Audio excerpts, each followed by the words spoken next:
Vel, hallo alle sammen. Mitt navn er Lasso, og nei, jeg kopierte ikke samme description som Pepsi. Uansett, dette er en spillekanal. En spillekanal som er min, og jeg skal nå vise dere hvordan en virkelig lager en spillekanal. Uansett, hvem jeg skal spille her er nå Dark Souls 3, ok? Ok, ja, du hører det. Ok, la oss begynne. New game. Jeg begynte lite kanne bare for å begynne tutorial-driten, men dere trenger ikke se det. Og jeg har sittet her og så nei, skal det. Ok. For noen venner har jeg hørt at Night er best å begynne med. Jeg har spilt lite grann Dark Souls 3, men jeg sykte, så jeg trenger ikke vise dere noe av det. Nei, jeg ser. Jeg trenger litt grann Divine Blessing der, jeg tror rett og slett de trenger det. Jeg bruker det, kommer helt sikkert til å dame meg om. Jeg bryr meg ikke hvordan jeg sier, jeg er uansett rusten på meg. Så yes, la oss begynne Final Escation. Som sagt, jeg har gjort tutorialen.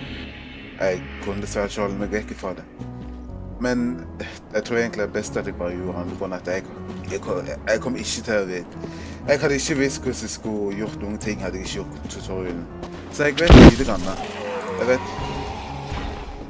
Som jeg vet, ok? Jeg vet hvordan jeg klokker an på folk og slår dem. Så ja, det kommer nok til å bli ganske kjøpt. Og jeg vet hvordan klokker, haha, se så good jeg er. Easy. Fatality. Åh, se det, det er dritlett. Fatal! Ok. Jeg har lest alle lortungene på bakken av, selv om jeg ikke forstår hva jeg er så vits med dem.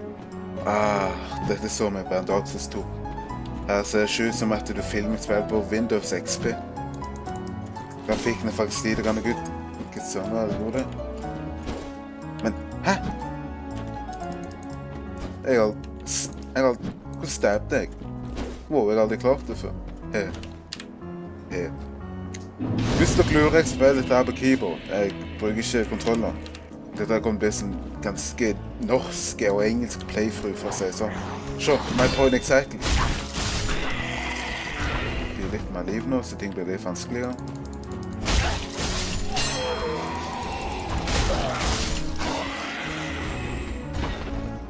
Vise dere hvordan jeg virkelig spiller spill her.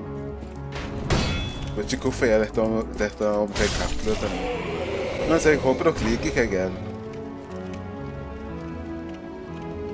Ja, skal bare si dere, jeg har gjort dette her før, men da var jeg en annen lortung. Altså, da var jeg en sånn der sorcerer tidligere jeg gjorde dette her. Jeg har gjort den første bossen før, da jeg gikk bare rundt omkring og så skjøt baller på den her.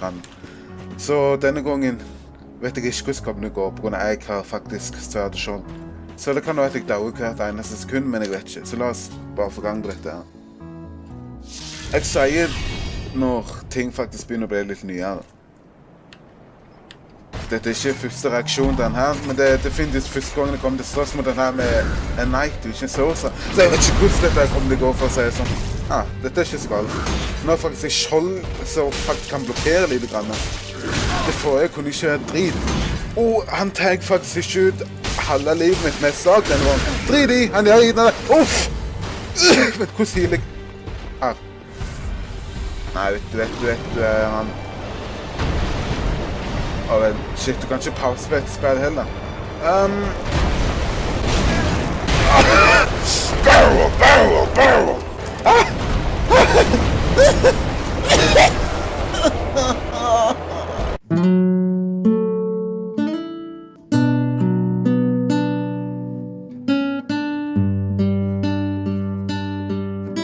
I can video games, I promise. Finner du meg alt den dritten igjen?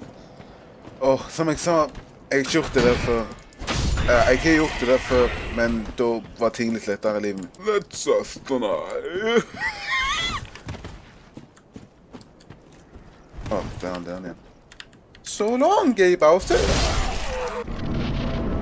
I am back to defeat yourself.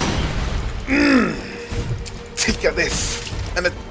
Hvorfor er jeg så sein? Jeg blokker den! Vent litt, nei, jeg fant dette ut av noe. Nei. Saus! I need my saus, man! Sånn.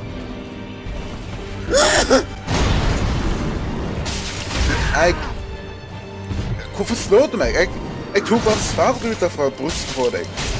Er ikke det godt, da? Du er ikke vondt noe mer. Jeg gjorde deg en tjeneste, hallo? Yes, you're about to get defeated.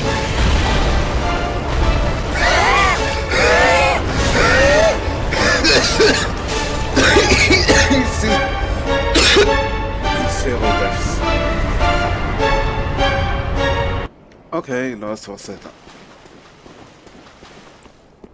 Nå er jeg frem på meg. Dette skjedde første gangen jeg også tok han det. Den driten på stedet i livet mitt, vet ikke hva det betyr for noe.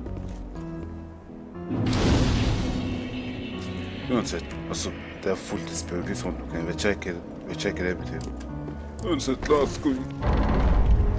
Så dumt. Her er de der, det er solt i skannet. Det er så beautiful.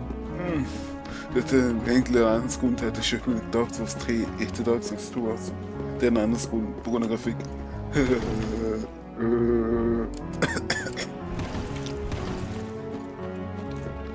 Så nå må jeg rønne. Før jeg kanskje engelsk. Vel den, jeg mister ganske mye i livet, det er ikke det fantastisk. Ja, I don't care. Leveler meg opp. Jeg trenger Vigor. Yes. Confirm. For å si det sånn, jeg kom litt bare til å daue dette spillet. Det er derfor jeg bare oppgraderer livet mitt, sånn at jeg ikke dauer dette spillet. Ja, mening er det ikke. Jepp, det er ganske mening. Og vent, nå husker den flammetingen, det er at jeg får meg livet av. Det er det er. Rest. Yes. Høyvård og flottrykk. Yes. Ja, siden første gang jeg spilte et spill, altså, jeg er ikke kommet lenger enn denne plassen her. Jeg kom til High Wall of denne plassen her, så jeg har ikke gjort noen ting mer.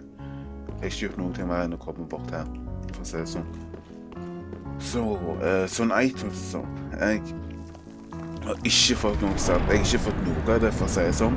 Jeg har en peiling på hva det er i dette spillet. Men den teksten som kommer opp her, jeg har ikke kommet forbi det. Jeg har ikke kommet forbi dette. Jeg bare sluttet å spille på det. Jeg gadde ikke mer. Så ja, alt vil være nytt nå. Jeg kommer til daua, that's for sure. La det da.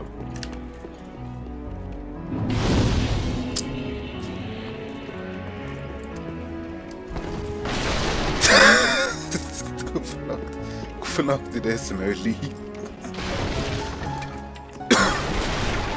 Her kom definitivt til å lage rett etter det. Vel, folkens, det var alt jeg hadde tid for nå.